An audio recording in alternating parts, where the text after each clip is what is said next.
Years ago, when I was in jail, I used to pray every night. When you're little and you pray, it's because you want something from the world that you don't know how to get. When you're older, it's because the world wants something from you that you don't know how to give. The lights would go out at 11 p.m., and I would pray to be a better man, humiliating myself before the arbitrating silence of my thoughts, begging and pleading, and even screaming when the thoughts became too loud to contain. Then one night, an unscheduled cell search interrupted my routine. The inmates all had to wait against the wall while our block was cleared, and it wasn't until midnight when I was able to begin my prayers. All those years, my mother used to drag me down to the church. She never once told me that God isn't the one who listens to the midnight prayers. I began as I always do. I kneel on my bed, close my eyes, and with my hands clasped together, I'll ask, "Is anyone listening?" This was the first night that someone answered, "Yes." I didn't dare open my eyes, terrified that the reality of my cell would be all I saw. The voice was soft, patient, and infinitely sad, as though it had seen and heard more than its heart could bear, but had such respect for the suffering that it stoically refused to turn away. "I'm afraid," I said, because I knew at once that I could not lie to such a voice. "I'm afraid that I'm going to die in here, that the world has decided who I am because of one mistake, and that there's nothing I'll ever be able to do to convince them otherwise." "You are right to be afraid," the voice said. "You will die in this cell." My whole body went tense. For a moment, I thought I was talking to a god who was trying to screw with me, but the calm certainty of the voice was enough for me to keep my eyes closed and believe. If I couldn't have faith here and now, what hope did I ever have? "But that doesn't mean that this is the end. Your body has been branded and discarded," the voice continued. "Do not waste any more time trying to save what is already lost." My soul then, your soul is hungry to keep living, and this is how you must feed it. Find and kill a human, and then take your own life. When these eyes close for the last time, the eyes of your victim will open, and you will be the one looking out. The strain to look at my savior was excruciating, but some instinctual terror forbade me. Either I would look upon some unspeakable abomination and be forced to abandon my hope of a new life, or I'd see some impostor and know it to be a lie. And if I don't like who I've become, I can kill again. I barely breathed the words. Will I become a new person each time? As many times as you like, purred the presence. When you're old and tired, taking a child will let dance this mad show again. My mind was racing, immediately disgusted but enthralled by the idea. And if I die by chance, if I'm hit by a car or something, and I haven't killed anyone yet, where will I go then? That will be up to me to decide. The voice was smiling now. I don't know how I knew, but I knew. I couldn't take it anymore. If this was some sick joke, then I wanted to know before I betrayed anything more. I opened my eyes and flung myself in a rapid dash against my cell door.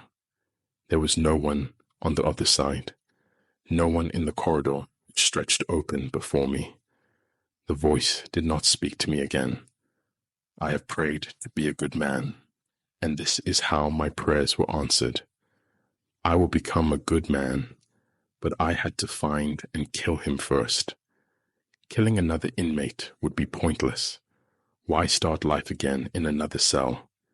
It had to be a god, someone with access to the outside, so I could make my way out and then kill again.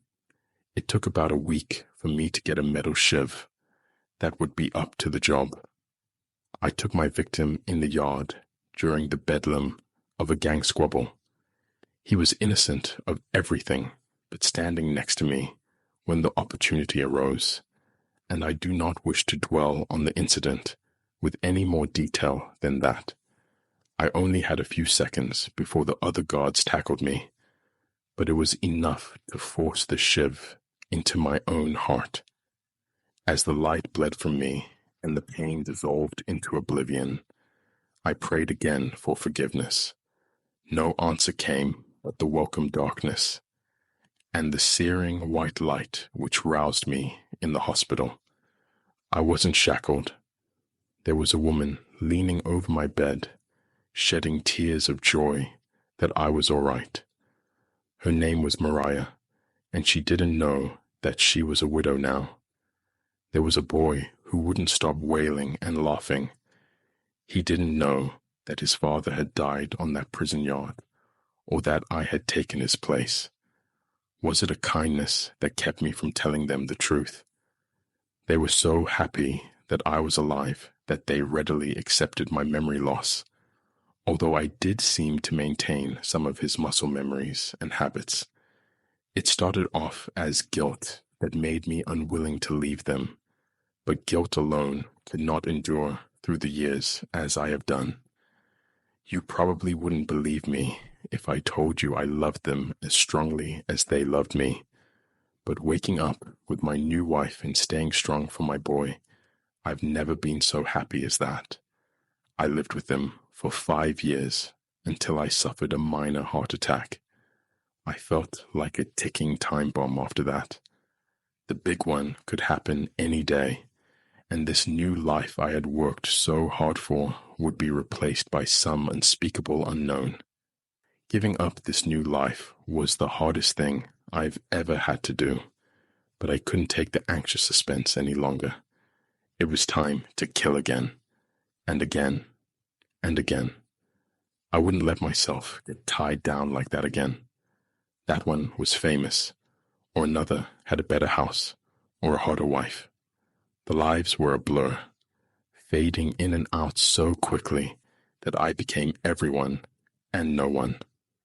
It turns out killing people is actually quite easy. It's not getting caught that's hard, but since I always sacrifice my own life in the same moment, getting caught was never an issue. I wanted to experience everything that life had to offer. One day I was a schoolgirl, the next I was a professional athlete or a race car driver. Taking highly skilled people was my favorite because with a little practice and their muscle memory, I was just as good as they ever were. I spent several years as a number of prominent musicians, leaving a wake of scandals as I inevitably took my own life to move on again. I don't know many lifetimes I could have spent this way, but I never had the chance to explore them all. I was using a healthy body to experiment with a variety of drugs when I was ambushed by an undercover cop. I didn't have the chance to switch bodies again, and before I knew what was happening, I was back in jail. It was a minor possession charge, and I had plenty of money hidden away for bail, so I didn't make any fuss.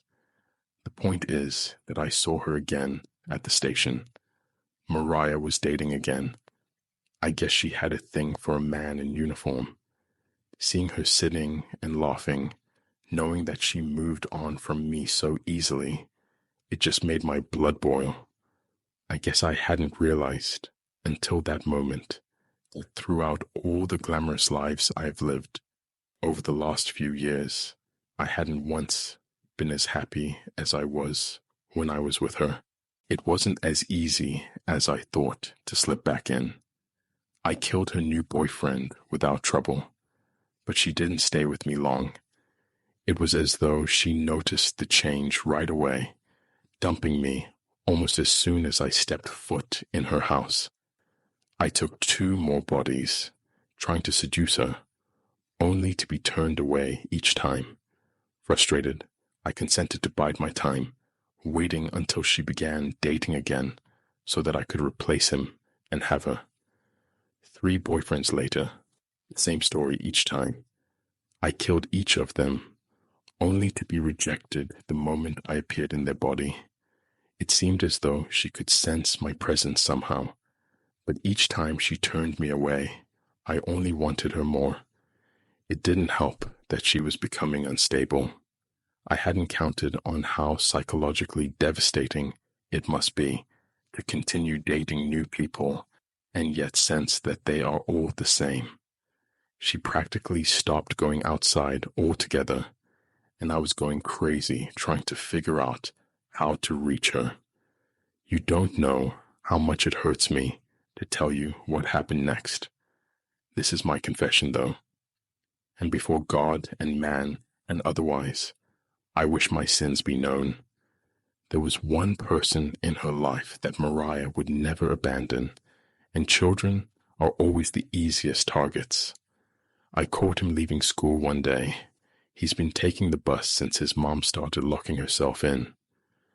I was wearing the body of a policeman he'd grown up around, and he had no reason to suspect my intentions when I offered him a ride.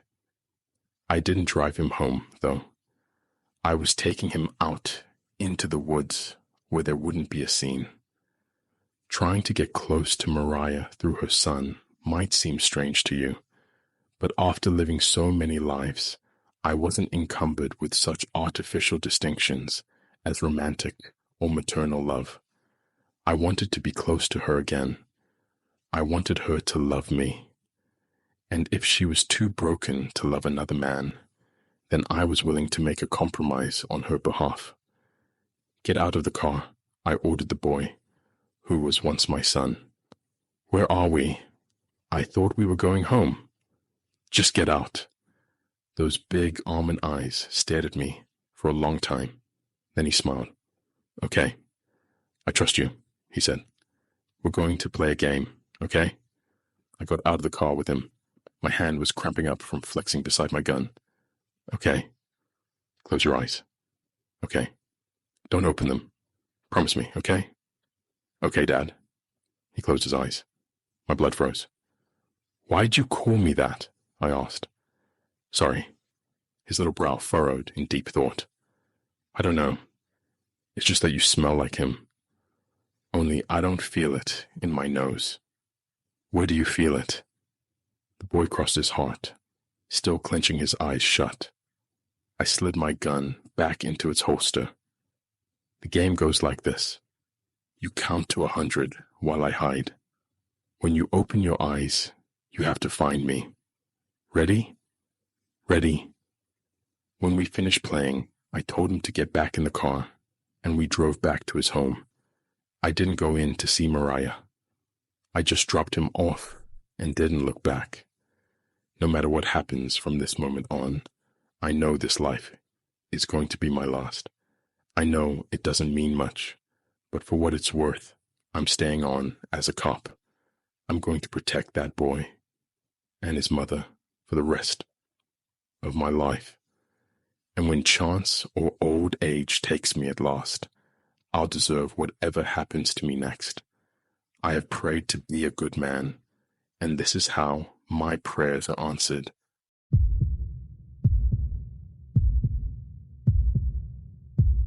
It's funny how the strangest traditions seem ordinary when you've grown up around them. One of my friends can't get through Thanksgiving dinner without someone spanking the turkey, and another kid in my high school said they threw a tea party to celebrate every A. I've heard about another family who never wore clothes at home. The poor kid couldn't figure out why everyone started laughing at him when he visited a friend's house and promptly began to undress. It simply hadn't occurred to him that nobody else lived quite the same way. And why should it? None of their traditions were more arbitrary than a cake on your birthday or an inside tree on Christmas. My name is Elizabeth, and my family has their own tradition. Every night after dinner, my dad would take a plate full of leftovers and bring it down to the basement. Every morning, it would be clean. My father said It was for the spirit of the house, and my mom would just roll her eyes and smile.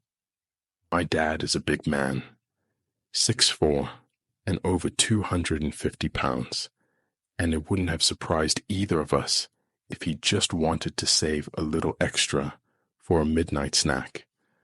I guess I never gave it much thought until my history class watched a video on the Black Death in Europe. They talked about how the rats would infest granaries and spread disease, and how some people actually exacerbated the problem by leaving food out to appease the angry spirits. I mentioned how we always leave out a plate for our spirit, and my whole class seemed mortified by the thought. The teacher, Mr. Hallwart, spent the rest of the class blatantly circumventing my desk, as though I was the one carrying the plague.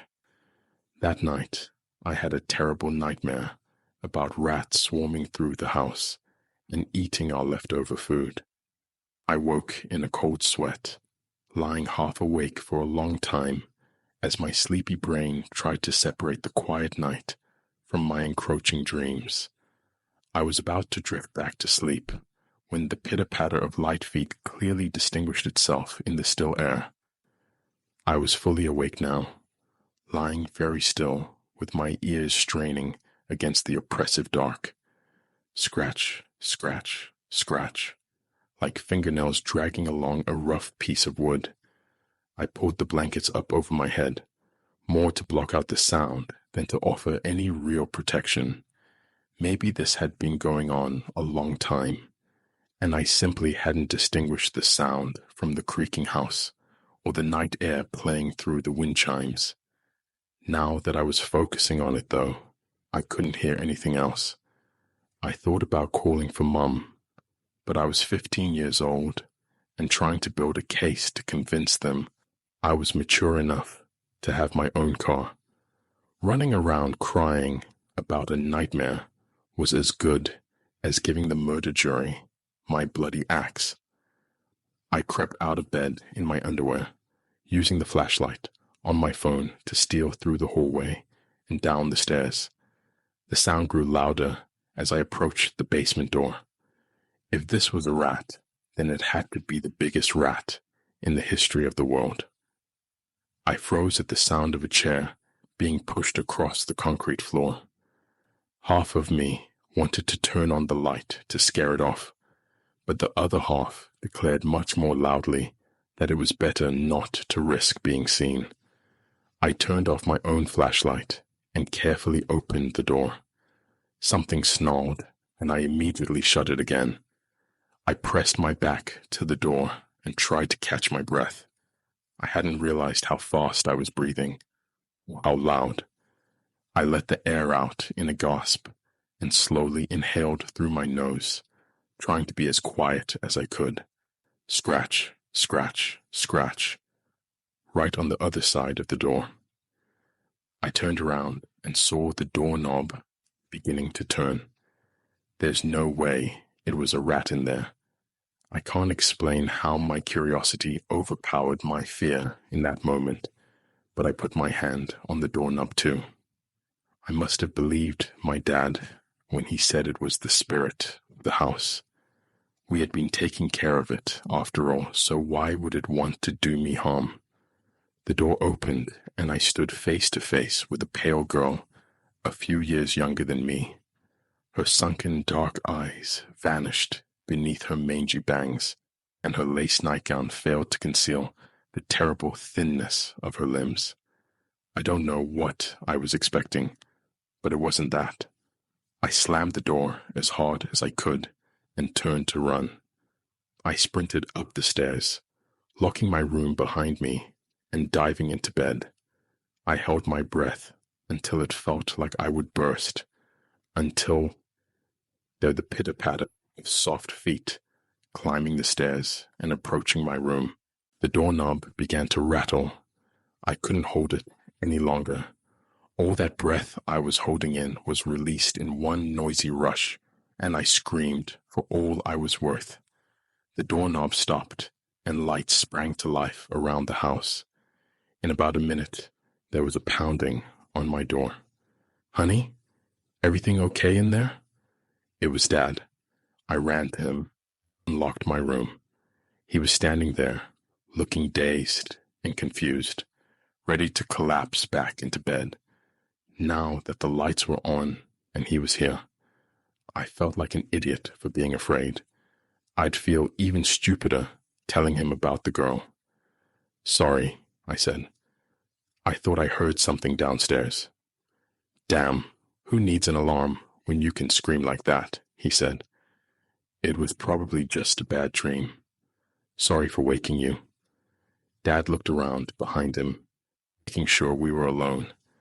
Then he leaned in close and whispered, "Was it coming from the basement?" I nodded. His smile was nothing but relief, and I couldn't help but feel it too. At least until he added, "That's just the spirit, honey. Don't bother it, and don't tell Mom, okay? It's not going to hurt you." I nodded. I didn't know what else to do. He grinned and ruffled my hair before plodding back to his room. I gave the empty stairs a quick glance before locking myself in again and climbing back into bed. I don't need to tell you that I didn't sleep until the sun began to repaint my room. I slept in late that day, but by nightfall I was ready for answers. I tried asking Dad again, but he just told me every house had a spirit and not to worry about it. He must have been lying, though, considering how my class reacted, and it was clear he didn't want to talk about it. That's why I waited until both my parents were in bed to creep down to the basement and wait. The basement door was open when I got there. I turned the light on in the kitchen, which connected to it, but didn't dare go down the stairs. 3 pieces of leftover pizza slices sat in their box on the table, and I poured a large glass of soda to go with it. I just sat there with my hands folded in front of me, waiting for her to come again. If she was a friend of the house, then I wanted to meet her, and if she wasn't, well, surely we'd know by now. My mistake was to watch the door. She was corporal. She ate food. She turned doorknobs, so she must go through doors, right? Wrong. Despite my resolve, it was impossible to hear the scratching sound above my head without my entire body tensing up. I watched a ventilation grate in the roof slide out of place, and then the girl dropped through as lightly as a shadow. Her hair was hanging over her face, but I could imagine it all too clearly as the animal snarl began to rise in her throat. She was as alien to me as death. I didn't even know if she could speak or understand. Her movements were erratic and unpredictable. Her eyes darted like a caged animal. But we did have one thing in common, which has bridged greater differences than ours. We both liked pizza, and when I offered her some, she smiled. The girl swiftly choked all 3 pieces down with savage gulps, although I was able to make out a few of her muttered words, which she slipped in between. "Kevin, my dad, won't let me go. It's okay. I don't want to leave. He takes care of me. He said he loves me. He promised to marry me when I turned 13. Stay here in the kitchen, okay?" I said. I hope she didn't notice the revulsion in my voice. I couldn't believe what she was saying. I couldn't believe any of this, and I didn't know how to handle it alone. I wanted Dad to come and tell me it was all okay again, but if what she was saying was true, I came back in 5 minutes with Mom instead. It was pretty tricky shaking her so that Dad didn't wake too. But as soon as I mentioned the spirit, she was out of bed in an instant. She said she never believed in that sort of thing, but the wild fear in her eyes made me think that was a lie. When we got back to the kitchen, the pale girl was still chugging through the soda, which sprayed her face with foam. "Who are you? "What are you doing in my house?" My mother roughly pushed me behind her. I pushed back. "It's okay, Mom. She's not going to hurt us. She needs our help." I was beginning to regret telling Mom what the girl told me. "I'm Sandy," the pale girl said. "Who are you?" "I'm Kevin's wife, that's who. The one you're making up lies about." Mom took an indignant step forward. I tried to hold her back, but she was livid. "You better tell me how you broke in, or I'm going to call the police." "I didn't break in." The pale girl stood from the table and faced us belligerently. "Kevin brought me here. He loves me." Maybe my mom was angry because she thought the girl was lying, but I think it was because she was afraid Sandy was telling the truth. I should have tried harder to stop her, but I hadn't expected my mom to snap like that and slap the girl across the face. Sandy's head turned sharply from the blow, but then began turning back in small, jerky increments. I think my mom was too angry to even notice the bones rearranging themselves in Sandy's neck as it turned. "You come into my house, steal food from my family, and make up these disgusting lies about my husband?" Mom was usually the sweetest thing in the world, but she had a temper that sometimes took hours to wind down. "Mom, you've got to stop. I don't care if you do got nowhere else to go. Where I'm from, you got to ask before you take something." "Mom, just look at her. Can't you tell she isn't normal? Now who else you been telling this perverted trash to? Sweet Jesus, I want you out. Out of my house right this instant. What's all this noise down there?" My dad thundered into the room. He froze mid-step as he instantly appraised the situation. "Dear God, Kathy, my mom, have you lost your mind?" "My mind?" Mom screamed, turning to face Dad. "Don't tell me you're going to defend that creature in our house.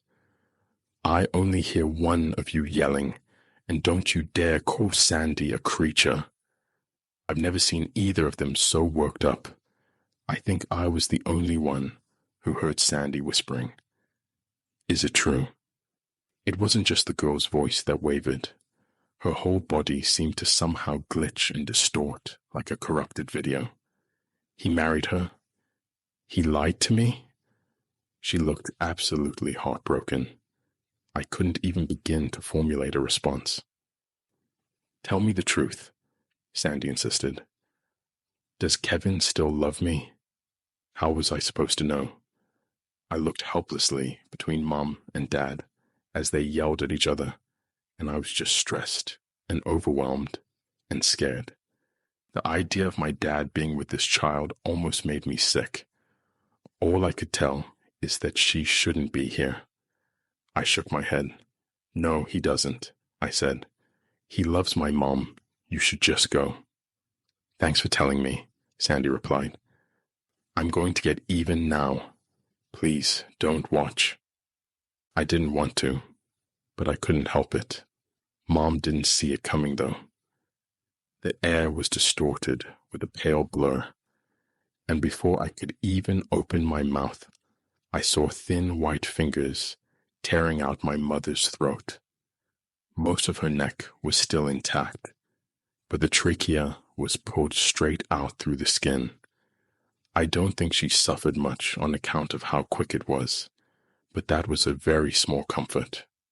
Dad wasn't so lucky. I thought he would have a chance to fight her off because of his size, but he didn't even put up his arms to defend himself. He just stood there until the white fingers punched through his chest and ripped out his heart. There was a horrible moment where the heart was entirely out of the chest, but still tethered by a network of veins and arteries, and I could see the strain on his face while she held it in her hand. "I never forgot you," were the last words he ever said. Sandy distorted again, and then she was gone, fleeing back down the basement stairs and wailing like a little girl. I rushed over to my dad, but it was already too late. When the police swept the house later that night, they didn't find anyone in the basement. They listened to my statement, but I didn't see any of them writing it down. And I don't think they believed me. I was sobbing so incoherently, I wouldn't have trusted my testimony either. I just know what I experienced, and later, what I saw. The police investigation did unearth a collection of photographs hidden in a shoebox in the basement. Sandy was in them, except that she glowed from happiness where she stood next to a young boy her own age. I recognized the boy as my father at once. The police didn't investigate them or entertain it as a possibility, but I did some research of my own and found out that Dad used to live next door to a girl named Sandy Withers when he was growing up. They had been best friends, more than best friends apparently, but she had died in a diabetic coma when she was 12 years old. Written in my dad's blocky lettering on the back of one of the photographs was, "I'll never forget you." I don't know what happened to make her stay in the world, but it looks like my dad never was able to let her go. It's been 3 years now, and even though everyone has pressured me to sell the house and move, I'm still living here. I guess I wasn't any good at letting go either, because I still practice the same tradition I have all my life. The only difference is that I now leave out 3 plates of food every night and collect 3 clean dishes every morning.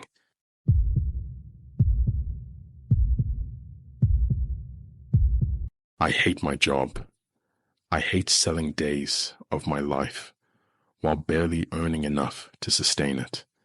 I hate my boss who tells me I'm lucky to find stable work in such an uncertain world. I hate my friends who treat dreams like an unfortunate symptom of youth that need to be outgrown. And most of all, I hate myself for not doing anything to change. I keep waking up at the same time every day to sit in traffic. I read the same lines on the same billboard, the same happy models leering down at me. I don't think I could go on if I thought that this was all there was. But if I'm waiting, then I don't know what I'm waiting for. That's why I started listening to self-help tapes in the car. Motivational speakers would tell me about how I had the power to change my life, and for a few minutes at a time, I'd believe them. That obstacles, no matter how great, were only in my mind, and that anyone could be happy if they just willed it hard enough. And if I wasn't happy yet, then I just had to buy another book and keep trying. My favorite speaker was a guy named John Fallow, who claims he used to be a day laborer making less than minimum wage. When there weren't any jobs available, his fellow workers would play cards or chat. He kept going door to door, knocking on businesses till he found one that needed work done. Pretty soon, John had enough clients and extra money that he started hiring the other laborers to work for him instead. The more jobs he got, the more workers he hired, until lo and behold, he was running a business of his own. Then they had a second location, and a third, and before you know it, he was a millionaire with 500 stores across the country. But it was never about the money, says the guy selling $30 audiobooks. He gave it all up so he could give motivational speeches and help others achieve their dreams.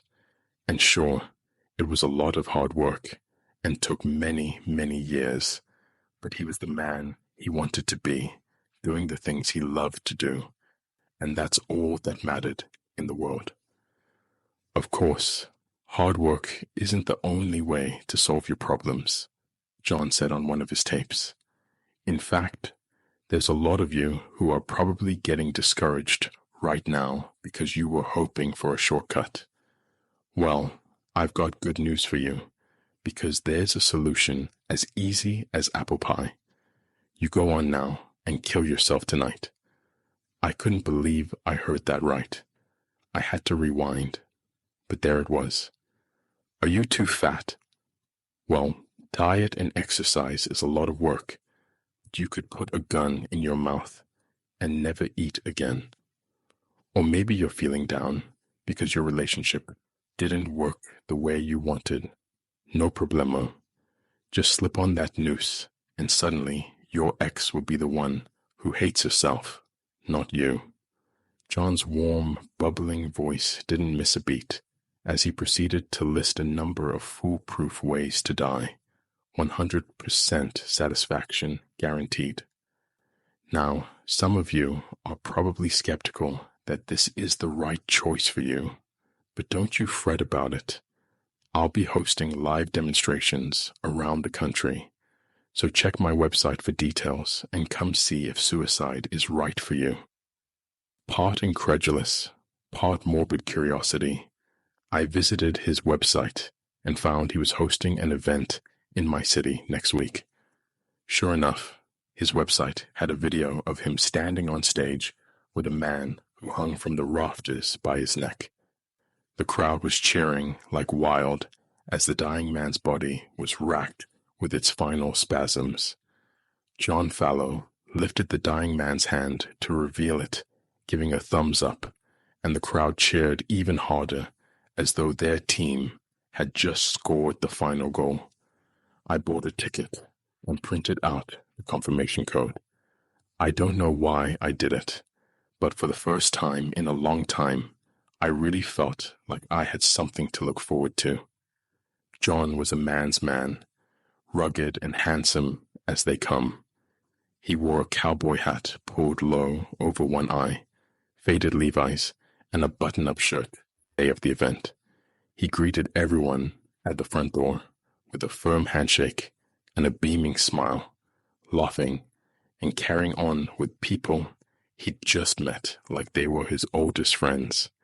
I expected there to be at least a little outrage. Everyone who showed up seemed legitimately happy to be there. The feeling was contagious, and by the time I sat down with the rest of the audience, I already knew several people by name. Silly old me, I forgot what speech you all came to hear, John Fallow announced from the stage. Was it the one about working hard from morning till night, day in and day out? No, chorused 100 voices around me. I was half surprised to recognize my own as one of them. How about the speech about it being your fault if you aren't happy because you ain't trying hard enough? No. So you telling me all you fine folks showed up just to hear how to fix all your problems at once in less than 5 minutes? That what you want to hear? The enthusiasm was deafening. John Fallow mimed, whipping out a pair of pistols from an imaginary belt and rattled off shots into the audience. Everyone remotely close to the line of fire made a dramatic show of taking the bullet and collapsing back with great big grins on their faces. Then cheers again, an ocean of sound beating against my eardrums. Well, let's get started then, John roared. How about a volunteer? Come on now, don't be shy. There ain't nobody going to look down on you where you're going. A sea of hands, like a flock of birds, all taking flight at once. John stepped down from the stage and took the open hand of a middle-aged woman to help her into the spotlight. He led her to a stool where she sat down. "What's your name, gorgeous?" he asked. The woman swooned and mumbled something I couldn't hear. "Catalin, is that right?" John said in his booming voice. "Tell me, Catalin, what's wrong with your life? Loud and clear. Come on now." "I was supposed to get promoted this year," she said, her voice trembling but audible. "They gave the job to some young slut instead." "Well, you aren't getting any younger, sweetheart. It's only going to get worse from here." She nodded and smiled as though that's exactly what she wanted to hear. "I got just the thing for you, though," John said. "A little medicine for what ails you." He produced a pill from a small leather bag in his pocket and offered it to her. She snatched it gratefully and clutched it in both hands. "That's going to take the sting right out. Go on now. One quick swallow. Cyanide tastes just awful if you let it dissolve in your mouth." I watched with horrified fascination as Catalin tossed the pill back and washed it down with a water bottle that John offered her. She gave a feeble smile as her face flushed bright red. The room watched in anxious silence as she started panting for breath, each labored heave more desperate than the last. "Almost there, hun," John whispered, his microphone washing the sound over the audience. "Let's see those bastards at work take this one away from you." Catalin fell off her stool and began rolling on the ground. The audience began to whoop and whistle. Within seconds, Catalin lay still. Two men wearing staff shirts hustled out to drag her off stage. There was a brief silence when she stopped moving. I had the sense that everyone was trying to read the room, unsure of whether or to scream or cheer. Then the applause began to ripple, tentative at first, but growing by the second until the whole auditorium vibrated with its intensity. I felt sick. An anxious feeling flooded my body, but the cheering confused me and made me think that it was all right. If we were doing something wrong, then surely someone would have said something by now. Unable to shake the uncertainty, I left my chair, and headed for the bathroom to clear my head. Outside the auditorium, I saw the two men wearing staff shirts exit a side door. The woman wasn't with them anymore. Was she still back there? Was she alive? Or dead? Maybe she needed help. One of the staff noticed me, his face screwing up with suspicion. I snatched a nearby trash bag and made to enter the door they had just exited from. "Hey, where you think you're going?" one asked. "Bringing some more rope for John," I said, hefting the trash bag. "Backstage is that way, right?" The staff nodded, and I slipped inside. I could hear the audience cheering again through the wall and felt the urge to cheer with them, but I thought better of it and stayed quiet. The hallway skirted the perimeter of the auditorium, and I was able to track my progress toward the back of the stage by the sounds coming through the wall. Another uproar. Perhaps a second demonstration has concluded. Another body to be dragged off stage. Not just a body, a human being, a father or a mother, a son or a daughter. That thought should have horrified me, but it didn't. They didn't ask to be alive. They didn't make the world the way it was. So why shouldn't they leave when they're ready? "Looks like we've got a bleeder here," John's voice carried. "That's it, boy. Let it all out. You're the lucky one. The rest of us have to clean up that mess." I must have been directly behind the stage at that point.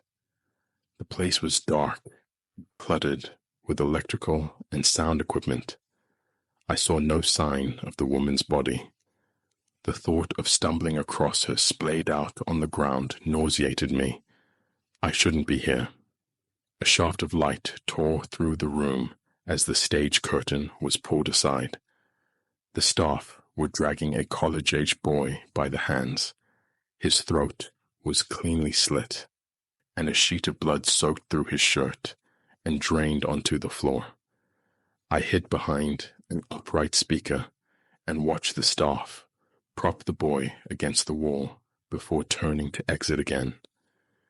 "Let's all take a break while they get this cleaned up," John said from the stage. 15 minutes, then you'll all get your chance." The boy was still alive. Spitting and gurgling blood, he panted with feeble, wet gasps. His red-smeared teeth were locked in a vicious grin. I started to creep toward him, but another blast of light made me scramble back to concealment. John Fallow moved through the shadows to stand over the dying boy. The boy's grin twisted into one of agony. He struggled to stand, but John put a boot on his chest and forced him back down. Shh, shh. He held a finger to his lips. Don't fuss. A lot of folks are dying to be you. He laughed at his private joke. The boy tried to answer, but the wet sucking sound which escaped his lips carried no words. You did this to yourself. You wanted to fit in so damn bad that you didn't care what you had to do. Now look at you. It was too late to save him. The boy was barely breathing now, and the pool of blood encompassing him was still growing by the second. John dropped to his knees to bring their faces level. It don't matter what other people expect from you, he said. The government wants you to make a lot of money to pay taxes. A holy man might tell you not to make any because it corrupts you. The people who sell burgers want you to be fat, and the people who sell diet pills want you to hate yourself for it. They all want something different from you, but you don't belong to them. You belong to you. The boy had stopped moving. I couldn't make out the faintest sign that he still drew breath. So what if you flunked out of school? That make the stars any less bright, or the taste of strawberries more sour? Will you no longer feel your lover's caress, or the ocean lapping your bare feet? Fear, pain, doubt, they're just passing clouds, and floating in front of the sun don't mean the sun ain't still there. So I'm going to give you another chance, John continued. You get back up and go outside and tell me what you see. And if it's nothing but clouds, then pick one and call it beautiful and love it forever, because it's all part of the same sky. With that, John Fallow pulled out a syringe, stuck it in the boy's chest. He began to buckle and squirm, but John held him down while wiping the blood from his neck with a handkerchief. It came off like makeup, leaving clean, fresh skin below. Get out of here, John said. And don't let me catch you back either. The boy scrambled to the door and disappeared. You too, John said, looking to where I hid. Or it won't just be blood capsules and a temporary paralytic for you. I ran for it. Outside, I saw the boy with his head thrown back, looking straight up. Beside him was the woman who had taken the fake cyanide pill, head back and staring with wild eyes. I don't know whether they thought they'd really died and came back, or whether they knew it was a trick, but one thing I'm pretty sure is that neither of them had ever looked at the sky like that before. I know I hadn't.